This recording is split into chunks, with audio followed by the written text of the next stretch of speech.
గాడిద గానం నీతి కథ. ఒక ఊరిలో చాకలి వద్ద ఒక గాడిద ఉండేది. అతడు బట్టల మూటలను ఆ గాడిద మీద వేసి చెరువుకు తీసుకువెళ్లేవాడు. మళ్లీ శుభ్రపరిచిన బట్టలను గాడిద మీద వేసుకుని ఇంటింటికి తీసుకుపోయి ఎవరి వారికి ఇచ్చేసేవాడు. అలా రోజంతా కష్టపడి పొద్దుపోయే సమయానికి గాడిద చాలా అలసిపోయేది. దాంతో చాకలి రాత్రిళ్ళు దానిని స్వేచ్ఛగా తిరగనిచ్చేవాడు. అది కావలసినంత ఆహారం తిని తిరిగి వేకువజామునే యజమాని ఇంటికి చేరుకునేది. అలా రోజులు గడుస్తుండగా ఓసారి అది ఒక నక్కను కలుసుకుంది. మిత్రమా, నీవేంటి ఎంత రాత్రి వేళ తిరుగుతున్నావు? భయం వేయదా అని అడిగింది నక్క. లేదు, నాకెలాంటి భయమూ లేదు. నేను చాలా కాలంగా తిరుగుతున్నాను. పైగా ఎలాంటి సమయంలో మనకు ఎదురు చెప్పేవాళ్లే ఉండరు. మనకు నచ్చినది చాలినంత వరకు తినవచ్చు అంది గాడిద. అవునవును, అందుకే నేను కూడా ఈ సమయాన్ని ఎంచుకున్నాను అంది నక్క. ఆ తర్వాత నుంచి తరచుగా కలుసుకునేవి గాడిద నక్కలు. అవి మంచి స్నేహితులు కూడా అయిపోయాయి. కొత్తగా మిత్రుడైన నక్క ఓ రోజు గాడిదకు మొక్కజొన్న పొలం చూపించింది. వాటిని తిన్న గాడిద, ఆహా, ఎంత తీయటి రుచికరమైన కంకులను నేనెంతవరకు తినలేదు అని సంబరపడింది.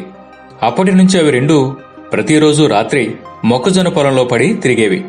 ఓ రోజు ప్రకృతి సౌందర్యానికి ముగ్ధురాలైన గాడిద ఇలా అంది. నక్కమిత్రమా, చూడు చూడు, పౌర్ణమి చంద్రుడు నిండుగా ఉన్నాడు. ఆకాశంలో నక్షత్రాలు మిలమిలా మెరుస్తున్నాయి. ప్రకృతి చాలా అందంగా కనపడుతోంది. ఎలాంటప్పుడు ఒక పాట పాడితే ఉంటది. ఆ మాట వినగానే నక్క ఒక్కసారిగా కంగారు పడింది. గాడిద మిత్రమా, ఇంత రాత్రి వేళ ఈ పొలంలో పాట పాడడం నీకు నాకు అంత మంచిది కాదు. నీ పాట విని ఆ రైతు నిద్రలేస్తాడు. వాడు గనక మనల్ని చూస్తే ఉతికి ఆరేస్తాడు అని పాటను ఆపడానికి ప్రయత్నించింది. ఎంత చెప్పినా ఏమాత్రం వినిపించుకోకుండా గాడిద గొంతు సరిచేసుకుని, నీకు సంగీతం గురించి ఏం తెలుసు?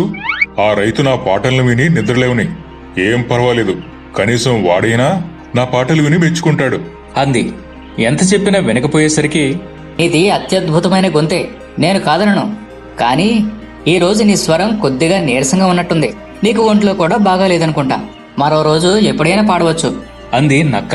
కాని గాడిద నక్క మాటలను వినకుండా, ఇంత అందమైన పౌర్ణమి రాత్రి మెరుస్తున్న చుక్కల్ని చూస్తున్నప్పుడు కాక నేనింకెప్పుడు పాడగలను అంటూ కళ్ళు మూసుకుని తలపైకెత్తి ఒండ్రు పెట్టడం మొదలుపెట్టింది.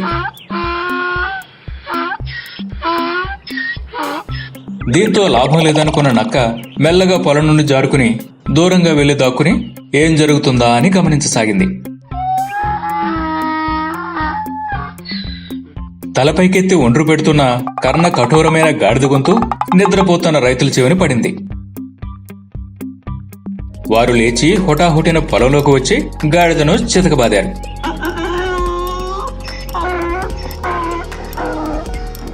వాళ్ళ దెబ్బలు తట్టుకోలేక గాడిద పాట పాడుకుంటూ పరుగు తీసింది.